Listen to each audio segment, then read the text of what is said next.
Shalom jemaat Tuhan, selamat hari Minggu bagi kita semua. Walaupun di mana kita berada, kita percaya masih tetap dalam perlindungan Tuhan. Sekilas warta gereja GKKI Grace Tanjung Balai Karimun.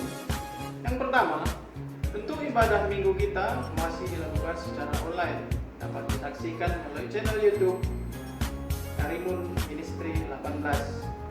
Yang kedua, untuk komsel kita yang biasa dilakukan setiap hari Kamis malam juga masih ditiadakan. Yang ketiga, untuk pelayanan Jumat Ceria juga masih ditiadakan. Yang keempat, untuk ibadah pemuda yang biasa dilakukan setiap hari Sabtu jam 3 sore juga masih ditiadakan. Kita doakan bersama-sama agar wabah COVID-19 ini cepat berlalu dan kita pun dapat berkumpul kembali di tempat ini untuk melakukan ibadah sama-sama. Terima kasih, Tuhan Yesus memberkati.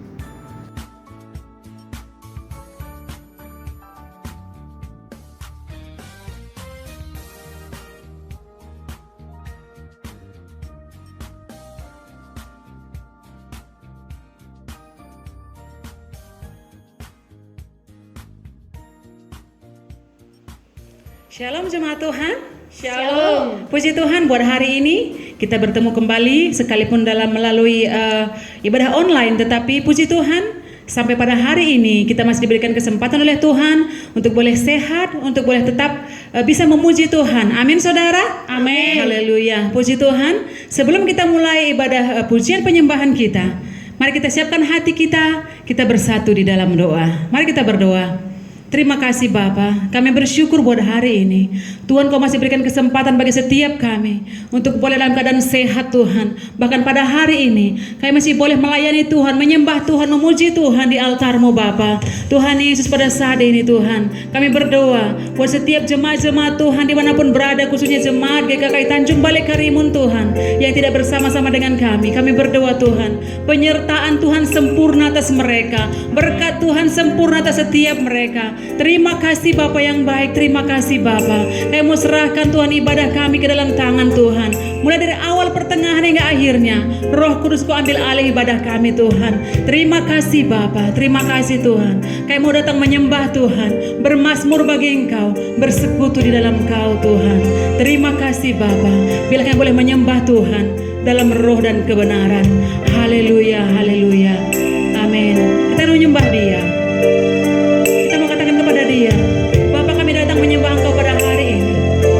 Kami mau bermazmur kepada Engkau Tuhan. Haleluya.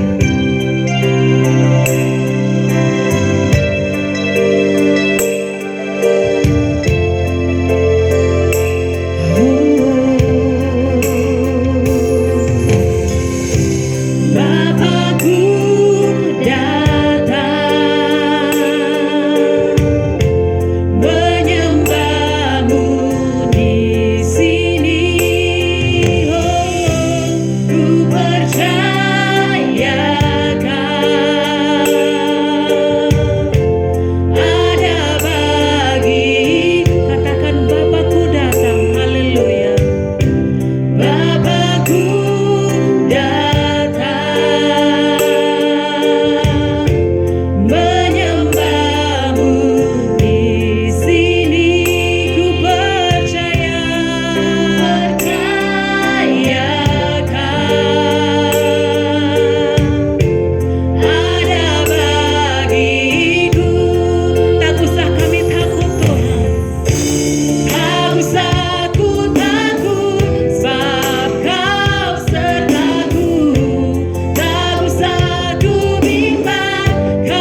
memuji-muji Engkau Tuhan, bersorak-sorai dalam hadirat Tuhan. Berikan roh sukacita surgawi bagi setiap kami pada hari ini Bapa yang baik, sehingga boleh melompat bersukacita di dalam Tuhan. Terima kasih Bapa yang baik, terima kasih Tuhan. Segala pujian, hormat, kemuliaan hanya bagi nama Tuhan saja. Di dalam nama Yesus kami siap untuk bersorak-sorai. Haleluya. Sama-sama kita katakan amin. Amin. Berikan kemuliaan bagi nama Tuhan saudara. Dia Allah yang hidup, Allah yang luar biasa. Amin saudara. Amin. Kuasa Tuhan tidak pernah berubah, dulu, sekarang, sampai selama-lamanya. Biar kita tetap memuji-muji Dia, karena Dia Tuhan yang hidup, Tuhan yang ajaib bagi kita saudara. Haleluya. Kita angkat pujian penyembahan kita. Kita mengatakan kerahkanlah kekuatan-Mu ya Allah. Haleluya. Karena tidak ada kuasa selain kuasa Allah yang maha tinggi saudara. Haleluya. Mau bersorak lebih lagi dalam hadirat-Mu.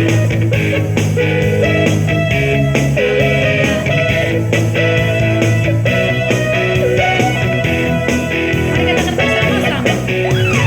Gerakkanlah kekuatan-Mu ya Allah. Tunjukkanlah kuasa-Mu. Tunjukkanlah kuasa-Mu ya Tuhan. Serahkanlah musuh-Mu. Serahkanlah musuh-Mu. Amin. Selamatkanlah umat-Mu.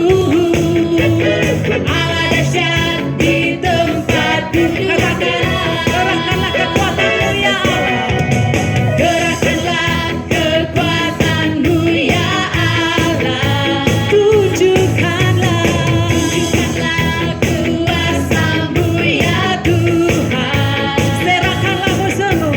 Serahkanlah musuh-Mu. Selamatkan umat-Mu. Amin. Allah dahsyat di tempat kudus-Nya. Katakan Allah bangkit. Allah bangkit. Bersorak. Sama-sama kita bersorak. Allah bangkit. Bernyanyilah. Musuh-musuh dikalahkan. Musuh dikalahkan. Umatnya dibebaskan. Allah dahsyat di tempat kudus-Nya.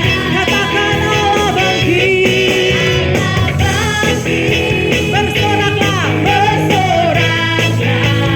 Hey, Allah bangkit. Bernyanyilah. Musuh dikalahkan. Musuh dikalahkan. Umatnya dibebaskan. Allah dahsyat di tempat kudus. Allah dahsyat. Allah dahsyat di tempat. Katakan Allah dahsyat di tempat kudus-Nya. Allah dahsyat di tempat kudus-Nya. Haleluya. Allah kita dahsyat. Amin saudara. Amin. Jangan ragukan kuasa Tuhan, karena Dia Allah yang dahsyat, yang sanggup melepaskan kita dari segala beban masalah hidup kita. Amin saudara. Amin. Masih yang memuji Tuhan? Amin. Haleluya. Kita akan memuji Tuhan kita. Kita mau katakan, terpujilah nama-Mu Tuhan, karena Dia Allah yang agung, yang ajaib bagi kita. Haleluya. Haleluya.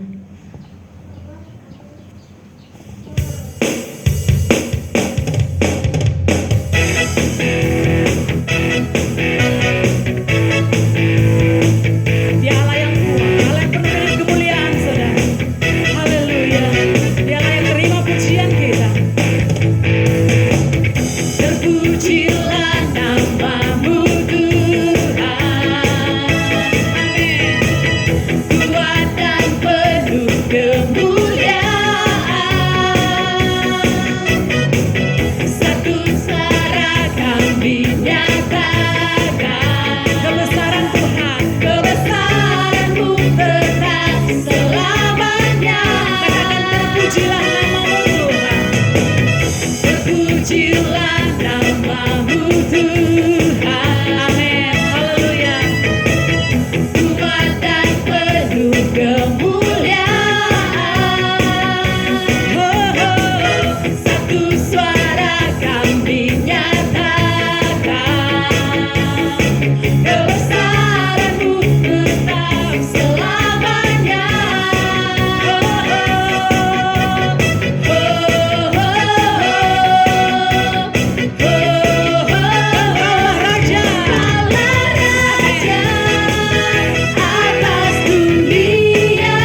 Tidak ada ragu lagi dalam hidup kita menyembah Tuhan yang hidup, Tuhan yang mendengar setiap keluhan dalam setiap hati kita, saudara. Amin. Amin. Akan persiapkan hati kita. Sebentar kita akan mendengarkan kebenaran firman Tuhan yang disampaikan oleh hambanya. Tapi sebelumnya kita mau menyembah Tuhan, kita persiapkan hati kita lebih lagi. Kita angkat pujian penyembahan kita. Kita mau katakan, Roh Allah yang hidup, penuhiku.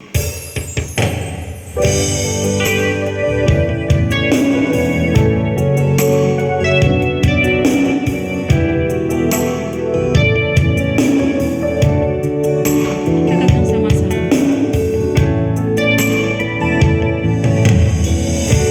Roh Allah yang hidup penuhiku, Roh Allah yang hidup pulihkanku, turunlah urapan ke atasku,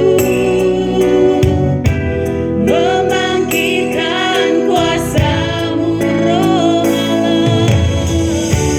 Roh Allah yang hidup penuhiku, Roh Allah yang hidup pulihkanku, turunlah urapan ke atasku, membangkitkan kuasa-Mu, membebaskan hidup yang terbelenggu, memulihkan hati mereka yang terluka, serta menjelikan mata yang buta. Jadikan hidupku alatku, dipenuhi urapan baru, menyatakan kebesaran kuasa-Mu, membebaskan hidup yang terbelenggu. Amin. Memulihkan hati mereka yang terluka, serta menjelikan mata yang buta. Jadikan hidupku alatku, dipenuhi urapan baru, menyatakan kebesaran kuasa-Mu, menyatakan kebesaran kuasa-Mu, menyatakan kebesaran kuasa-Mu. Benar Bapa yang baik. Bila Tuhan, kami akan melihat perbuatan tangan Tuhan yang ajaib dalam hidup kami. Engkau sanggup membebaskan yang terbelenggu Tuhan, yang sakit dipulihkan. Terima kasih Bapa yang baik, terima kasih Tuhan. Bila Tuhan sebentar kami akan dibenahi oleh kebenaran firman Tuhan. Bila Engkau berikan hikmat bagi kami, pengertian bagi setiap kami Bapa. Terima kasih Tuhan, urapi hamba-Mu yang akan menyampaikan firman-Mu pada hari ini. Terima kasih Bapa, di dalam nama Yesus Kristus kami siap diberkati oleh kebenaran firman Tuhan. Haleluya. Sama-sama kita katakan, amin, amin, haleluya.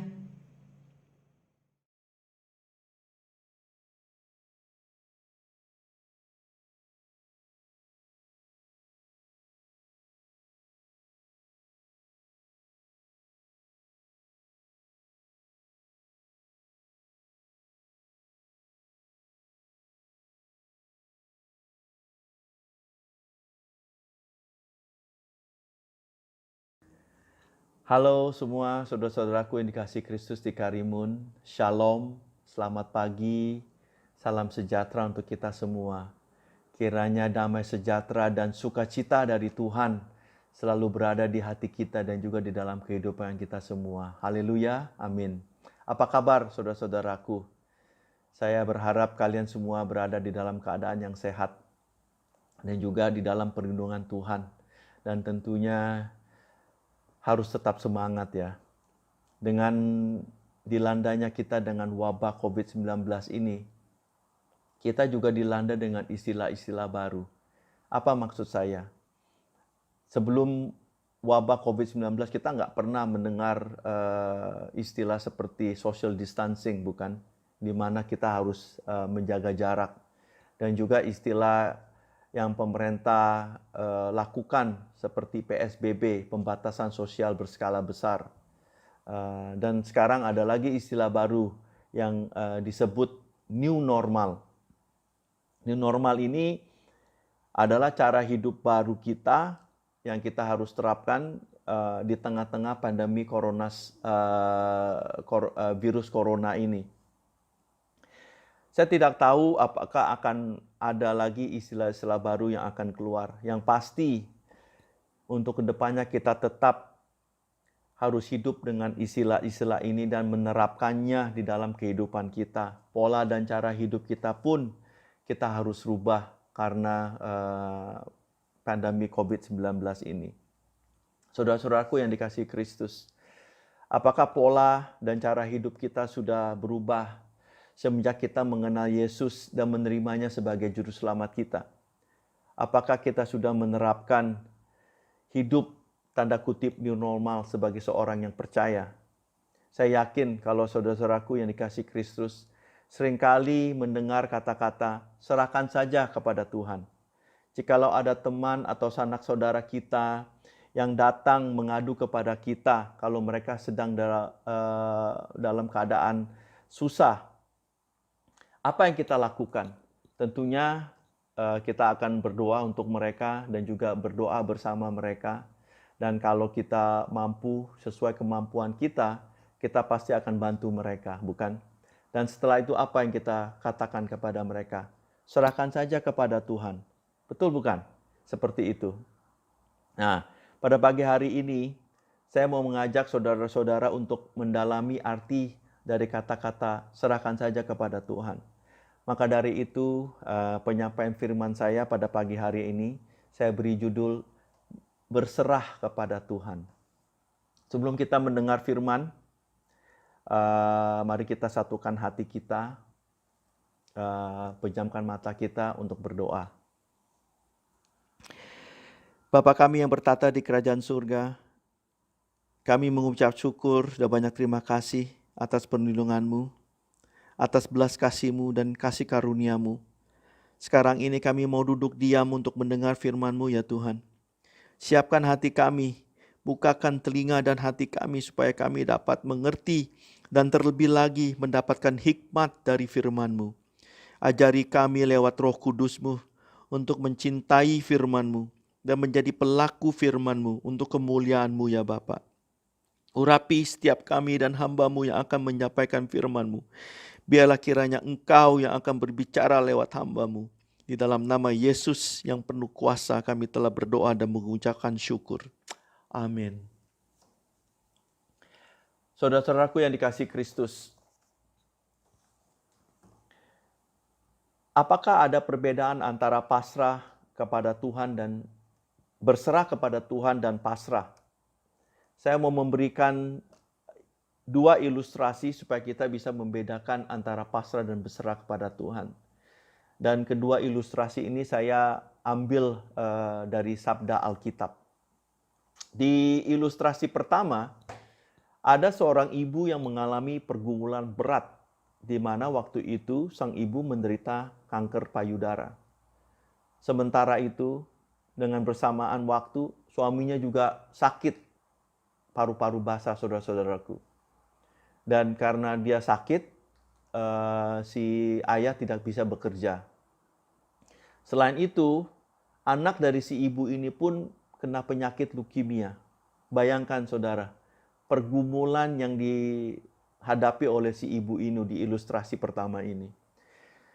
Sang ibu itu betul-betul dalam keadaan berduka. Dia berdoa dan minta pertolongan Tuhan. Lalu Tuhan perlahan-lahan memulihkan keluarga ibu itu. Suaminya perlahan-lahan mulai sembuh dan sudah mulai bisa bekerja kembali. Dan juga ada sepasang suami istri, saudara-saudaraku. Seorang suami istri Kristen yang mengasihi dan membantu pengobatan anak si ibu ini sampai dia sembuh. Di ilustrasi kedua, ada seorang remaja yang menderita penyakit parah. Lalu apa yang dilakukan oleh si sang remaja ini, saudara-saudara? Dia masuk ke kamarnya, dia mengambil sebilah gunting dan menusukkan gunting itu di dalam kepada tubuhnya. Ya, ibarat dia membunuh diri.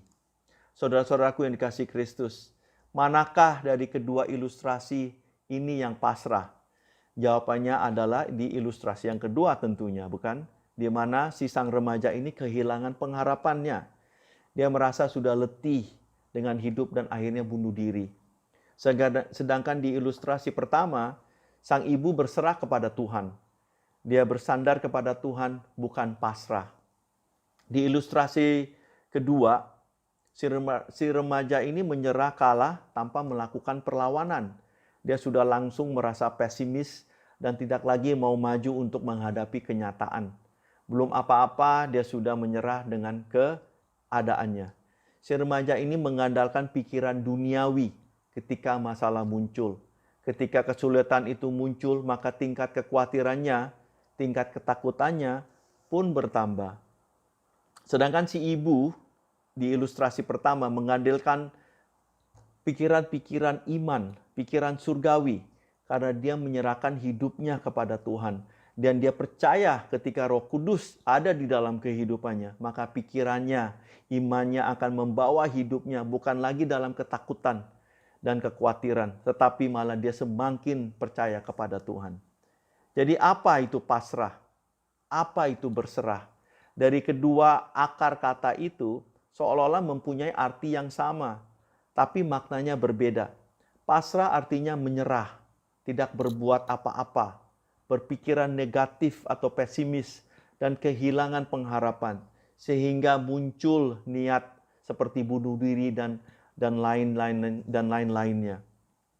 Dan berserah kepada Tuhan artinya turut dan mengikuti kehendak Tuhan dalam hidup kita. Saya mau ulangi, turut dan mengikuti kehendak Tuhan dalam hidup kita.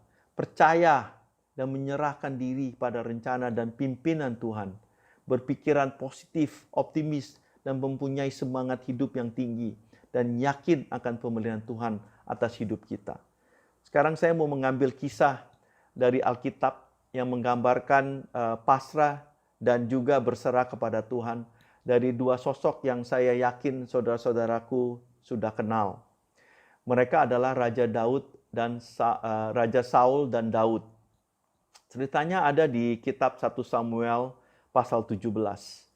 Pada saat itu Israel dipimpin oleh Raja Saul dan juga pada saat itu Daud hanya sebagai seorang pengembala dan kebetulan juga dia dipanggil oleh Raja Saul untuk menghibur dia untuk main kecapi di dia punya kerajaan di istananya Raja Saul. Di permulaan kisah di 1 Samuel pasal 17 ini, tentara Israel dan tentara Filistin lagi bersiap-siap untuk perang, saudara-saudaraku. Jadi mereka itu dipisahkan. Di satu kubu ada tentara Filistin dan di satu lagi ada kubu tentara Israel. Mereka lagi siap-siap untuk berperang. Dan dari tentara Filistin itu ada seorang disebutkan sebagai pendekar, ya, bernama Goliat. Si Goliat ini bertumbuh sangat besar, dia tingginya lebih dari 2,7 meter. Setiap hari dia akan keluar, si Goliat ini menantang tentara Israel untuk bertanding dengan dia 1 lawan 1, saudara-saudaraku. Dia mengejek tentara-tentara Israel. Dia mengajak mereka untuk bertanding dengan dia 1 lawan 1 dan katanya kalau yang kalah itu harus menjadi budak daripada yang pemenang.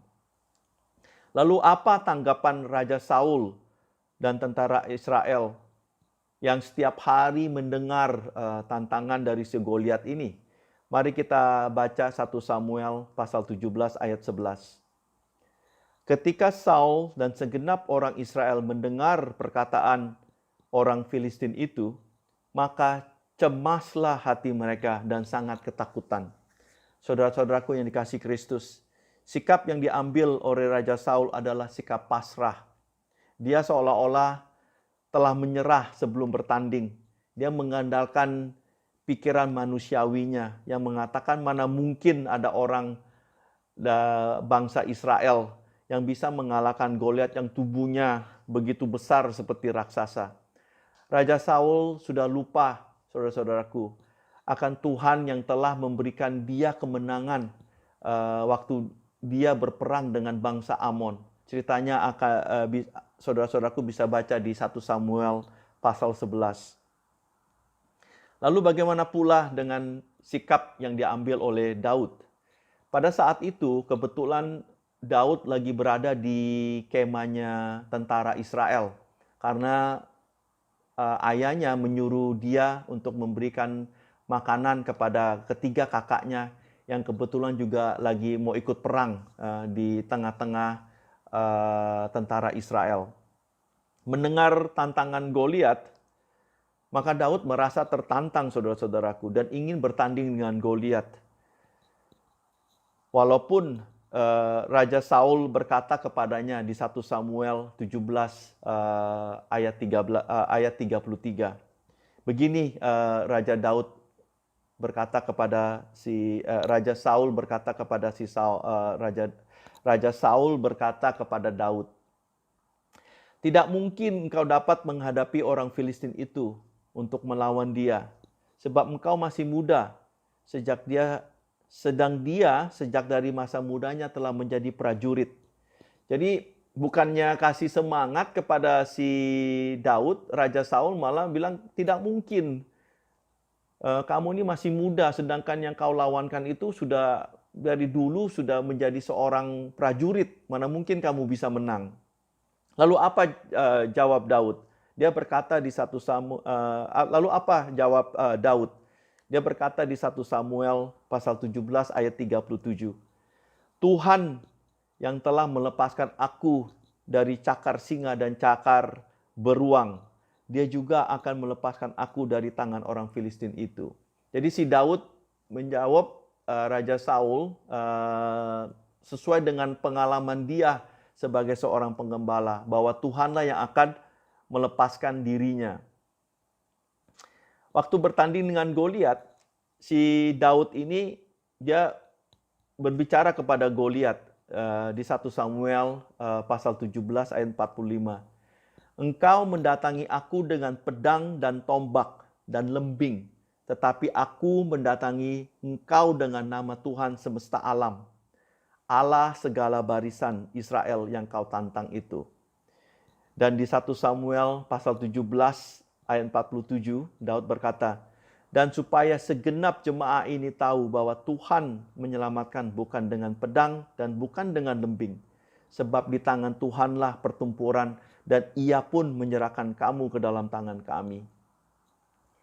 Jadi Daud berkata kepada Goliat bahwa yang berperang itu bukan dia, tetapi adalah Tuhan, dan Tuhan akan mengalahkan si Goliat ini. Jadi yang mengalahkan itu bukan dari si Daud, tapi Tuhan yang memberi kemenangan. Kita tahu apa yang terjadi kalau kita baca selanjutnya di cerita ini, bahwa pertandingan itu Daud mengalahkan Goliat. Di sini Daud mengambil sikap yang berserah kepada Tuhan. Daud yakin, benar, dan percaya kalau Tuhanlah yang akan memenangkan pertarungannya dengan Goliat. Daud tidak melihat lawannya sebagai sosok raksasa, melainkan sebagai sosok manusia biasa yang dia bisa menang karena dia telah berserah kepada Tuhan. Saudara-saudaraku yang dikasihi Kristus, bagaimana kita harus menanggapi apa yang kita baru saja dengar? Sebagai seorang yang percaya, kita sudah harus meninggalkan cara hidup kita yang lama.